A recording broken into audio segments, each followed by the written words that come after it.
সকলের জন্য level playing field নিশ্চিত করা, গণহত্যা ও দুর্নীতির বিচার দৃশ্যমান করা। 5, স্বৈরাচারের দোষর জাতীয় পার্টি ও 14 দলের কার্যক্রম নিষিদ্ধ করা।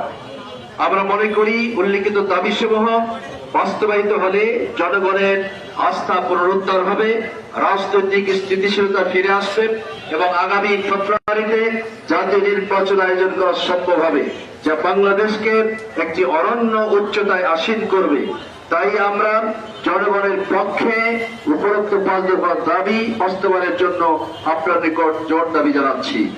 সংগ্রামী বন্ধুগণ, যারা আমাদেরকে সময় দিয়েছেন এবং আজকের এই স্মারকলিপির প্রধান অনুষ্ঠানে অংশগ্রহণ করেছেন, আল্লাহ তাআলা ইয়ার ভিতরে কল্যাণ রাখুক। দেশের স্বার্থে, জাতীয় স্বার্থে বাংলাদেশ জামাত ইসলামী যে ভূমিকা রাখছেন, আল্লাহ তাআলা যেন এই কল্যাণকর কাজে সমগ্র বাংলাদেশের সকল পর্যায়ে যারা সরকারি কর্মকর্তাবৃন্দ রয়েছেন এবং অন্তর্বর্তীকালীন সরকার সহ গুরুত্বের সাথে বিবেচনায় নেবেন, এই আশাবাদ ব্যক্ত করে আপনাদেরকে সকলকে ধন্যবাদ জানিয়ে এখানে এই সমাপ্তি ঘোষণা করা হচ্ছে।